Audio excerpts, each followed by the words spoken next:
Muchas gracias a Porfirio y las cuestiones de lectura por la invitación realizada. Si me dicen o si alguien me preguntara que por qué leo, es por ese vínculo que uno tiene no solamente con el conocimiento, sino con su fantasía. Leer es nutrirse, leer es educarse, leer es formarse para el desarrollo tanto moral como espiritual. Yo aconsejaría que los niños de hoy en día, en lugar de que estén con el celular en la mano, que estén con un libro, el que sea. Si no lo entienden, para eso están los mayores que le podrían dar una explicación sobre la lectura. Porque para mí es el mejor alimento espiritual que puede tener el ser humano. Indudablemente que cuando uno empieza a leer, tiene el primer contacto son con los cómics, porque le llama la atención el chiste, el humor, la gracia que siempre a uno lo lleva. Después, con el tiempo, empieza a descubrir, sobre todo en las clases, empieza a descubrir los clásicos. Y hubo una época en que los grandes clásicos eran los extranjeros, toda la mayoría. Por ejemplo, leer a Dostoyevsky, leer a Tolstoy, leer a los grandes, no solamente europeos, que eran los máximos, sino también los norteamericanos, que hay muy buenos escritores. Eso ha ido formando cada vez la imaginación de uno y comprometiéndose con las historias que ellos mismos narraban. Indudablemente que en la década de 60 al 70 hubo una corriente muy importante para la lengua hispana, que fue el boom de la novela latinoamericana. ¿Quiénes iniciaron ese boom? El peruano Mario Vargas Llosa, el colombiano Gabriel García Márquez, el mexicano Carlos y sobre todo el argentino que hizo Rayuela.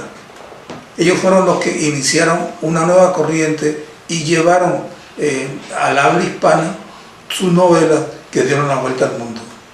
Mario Vargas Llosa, que acaba de retirarse con su última obra, la del Silencio, acaba de retirarse, fue la estrella prácticamente que inició con Cortázar el boom de la novela latinoamericana, de la cual yo me nutrí mucho en mis años de adolescente. En el periodismo, la principal herramienta en el sentido de poder ejercerlo honestamente es la lectura.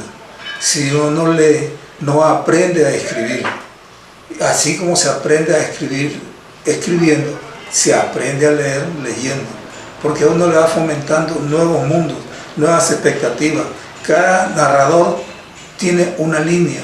Por ejemplo, lo del boom latinoamericano, que ya lo hemos hablado, lo de Vargas Llosa, que cada libro es un emprendimiento totalmente diferente al otro. De los últimos, por ejemplo, Isabel Allende, que es una extraordinaria narradora. Ni hablar de García Márquez, que con sus 100 años de soledad no solamente obtuvo el premio como el Nobel de Literatura, sino que es una de las novelas más leídas en la tierra. Yo recomiendo a todos los que se dedican al periodismo que nunca dejen de leer, tanto a los clásicos, los europeos, los americanos, como a los latinos. ¿Por qué? Porque de esa manera transmiten mucho mejor su mensaje, le llegan mejor sus ideas al lector, que es precisamente quien distingue quién es bueno y quién es malo, de acuerdo a lo que uno pueda decir a través de las letras. El trabajo en un periódico es por demás interesante. Allí hay establecido varios departamentos. Está el director del periódico, está el jefe de redacción, está el jefe de informaciones y los jefes de secciones. ¿Por qué? Porque ellos son los que tienen que no solamente que absorber el caudal informativo que traen los periodistas, los reporteros de calle, sino los que tienen que señalar qué es lo que importa y qué es lo que no, de acuerdo a la línea que tenga un diario. En el caso mío, por ejemplo, yo vine aquí de primer jefe de redacción de Diario La Nación. Para la época estaba el director Mardonio González. Mardonio González era el único graduado, licenciado en periodismo para la época, de la primera vez que abrió la Universidad Central de Venezuela, la Escuela de Periodismo. Para que se vea, se hacía un periodismo empírico. pero el amor por la transmisión de las ideas estaba sembrado en los colaboradores, en los trabajadores de planta. ¿Cuál era la misión del jefe de redacción? Muy sencillo. Primero, enseñar cómo se tenía que transmitir el mensaje. Segundo, calificar qué es lo que merecía ser publicado. Y tercero, mantener el interés del lector por el medio. Eso lo cumplimos nosotros a través de los años, que casi fueron 10 años que estuve como jefe de redacción aquí en el periódico. Ya venía yo de una experiencia en Lima, en el Perú, donde me había graduado, trabajé en los 2 diarios más importantes de allá. Uno de ellos todavía existe, que es el segundo más antiguo de América. El primero es el Mercurio de Chile y el segundo es el Comercio de Lima. El diario El Comercio de Lima fue fundado en el año de 1839. Imagínense ustedes el tiempo que tiene de vigencia, y se mantiene porque se va renovando tecnológicamente, se va renovando periodísticamente, siempre está a la altura de las nuevas ideas, de los nuevos adelantos periodísticos. El periodismo impreso hoy en día está en mengua, como todos lo sabemos, porque la tecnología prácticamente ha ido socavando la labor del periodista. Pero llegará el momento cuando la gente quiera saber si la noticia es buena, es mala o es creíble, que es lo más importante, que va a regresar a comprar su periódico para saber que lo que le están diciendo es lo que le está pasando. Hay casos que a uno le pasan o ve que están pasando y crea una especie de sorpresa, ¿no? El primer libro que hizo Mario Vargas Llosa se llamó La ciudad y los perros, que escribe sobre su experiencia en el colegio Leoncio Prado, que está en el primer puerto del Perú, que es el Callao. Yo vengo de ese puerto peruano, vengo cuando él lanza su primer libro, y fue un escándalo, porque todos los que estudiaron con él y los militares que estaban en esa época bajo una dictadura, ellos eran los que mandaban, inclusive hasta quemaron el libro de La ciudad y los perros, porque decía que insultaba la dignidad militar. Cuando surge el boom de la novela latinoamericana y el primero en ser aceptado era Mario Vargas Llosa, esos mismos militares, esos mismos estudiantes le hicieron el mejor homenaje que se le puede hacer a un escritor. De esa anécdota nunca me olvido.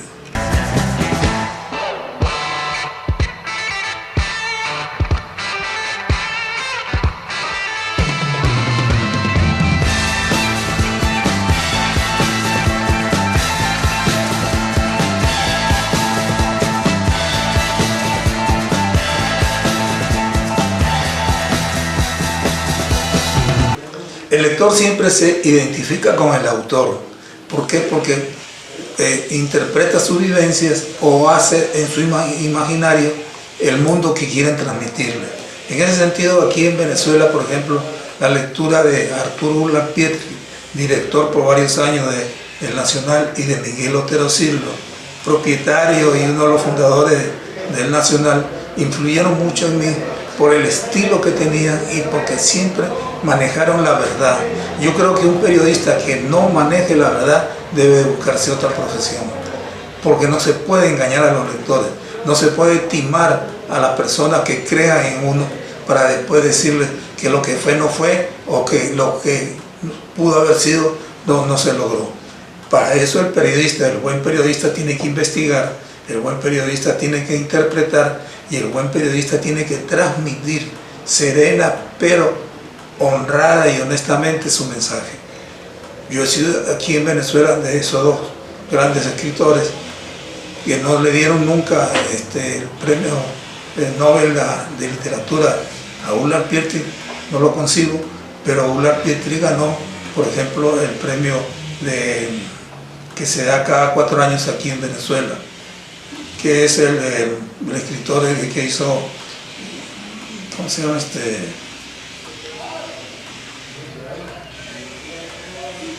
que hizo Doña Bárbara. Gana aquí gana el premio también Miguel Ángel Asturias en España. Significa que son los modelos de escritores que tenemos aquí en Venezuela. El leer no solamente es entretenerse, el leer es cultivarse, el leer es educarse. ¿Por qué? La ortografía, que es tan importante en el manejo del idioma, se corrige con la lectura de los que saben escribir. La interpretación que uno puede hacer, una coma, con un punto y coma, un punto aparte, un punto seguido, etc., se da gracias a la lectura. De lo contrario, se va a transmitir, sobre todo el problema que van a tener las nuevas generaciones, que con la tecnología actual, con la mensajería de texto, no saben cuándo va coma, cuándo va mayúscula, cuándo minúscula, etcétera, etcétera, etcétera. Si no se lee, se corre el riesgo de ser un ignorante literario, y eso no debe ser, porque con el tiempo vamos a ser nosotros esclavos o víctimas de los pocos que sí saben hacerlo. Hay libros de temas muy ligeros, por ejemplo, hay libros que encantan a la gente, los libros de sucesos, como de la famosa Agatha Christie. Agatha Christie fue la que ha vendido más libros en el mundo entero. Está el de Edgar Allan Poe, están los libros, por ejemplo, de la serie de Sherlock Holmes. ¿Por qué esos libros venden? ¿Por qué cautivan al lector? Porque son misteriosos y la gente quiere misterio. ¿Por qué por ejemplo, en una época, Últimas Noticias vendía más que el Universal y vendía más que el Nacional en Caracas y en todo el país? Porque le daban más importancia a las noticias de sucesos. Igual sucedió aquí en el Táchira. La Nación en un principio tenía 5.000 ejemplares diarios y nosotros metimos sucesos, le dimos amplitud a la noticia policial y terminamos con 35.000 ejemplares diarios en La Nación. ¿Cuál era el lector típico de La Nación? El que leía el crimen, el que leía el robo, el que leía el atraco, el que leía el suicidio. ¿Qué le seguía de lectura? El que leía deportes, que le gustaba el ciclismo, que vibraba en el estadio con el fútbol. ¿Y qué le gustaba a la muchacha, al ama de casa? Le gustaban los artistas, los que estaban en las telenovelas, que transcurría en ese mundo. Entonces el periódico fue multiplicando sus lectores porque estaba dirigido a ese sector. Nunca descuidó la buena lectura, que se dice, los que somos lectores de muchos libros creemos para nosotros que es buena lectura, de los grandes autores, de los que ganaron los premios, por decir el premio Nobel de literatura, el Miguel Ángel Asturias, el premio que dan en España, el premio Rómulo Gallegos, que cada 4 años da Venezuela, uno de los más prestigiosos, el más prestigioso que hay en América Latina. ¿Por qué la mayoría va por esa sencillez de la novela rosa, de la novela policial? Eso sucede como válvula de escape. Creo yo que después del cansancio, de la fatiga, de las cosas diarias que pasan, una lectura fácil y ligera también sirve de descanso y de relax. Noche de Ronda es una columna que sale desde el año de 1984 como tal. A mediados de este mes cumple 40 años Noche de Ronda.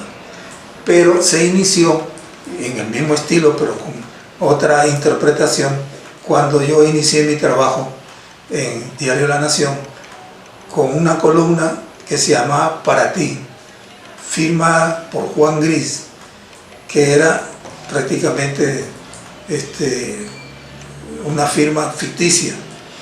A raíz de la colegiación del periodismo, se prohibió que se firmaran con seudónimos las columnas. Entonces le cambiamos el título a la columna de Para Ti y la convertimos en Noche de Ronda, como tips pequeños de problemas que se suscitan y que pueden tener soluciones y que estén comprometidos con el quehacer diario. O sea, meterse en la necesidad de la gente común y corriente, de la gente de a pie, como se dice hoy en día, aunque ya todos estamos casi de a pie, pero ha tocado la oportunidad de sacar los problemas sencillos, cosas más simples de la vida, a través de esa columna, que ha tenido más o menos su aceptación y su grupo de lectores bastante interesante.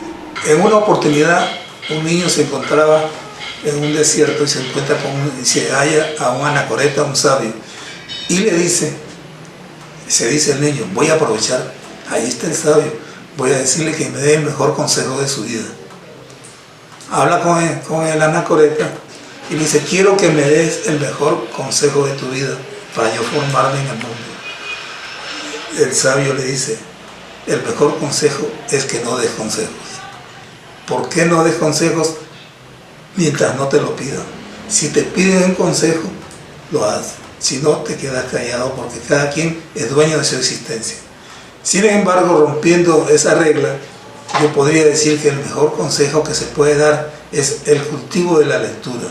Que el niño lea, que el adolescente lea y que el adulto lea. ¿Por qué? Porque cada programa de lectura forma una imagen mental. Cada quien interpreta a su manera, cada quien ama o rechaza la lectura. Pueden ser los dos de un mismo libro, pero uno lo ve de un lado y el otro lo ve del otro. ¿Qué es lo que hace eso? Eso forma la personalidad del lector. Uno distingue a uno, al actor, uno del otro. Yo, por ejemplo, soy un fanático de los escritores rusos, por lo minucioso que son.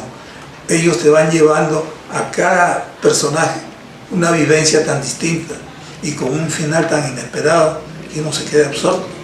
En cambio, los latinos son de sangre más caliente, que hablan de la dictadura, de las maldades, de la idiosincrasia propia de nuestros pueblos tropicales.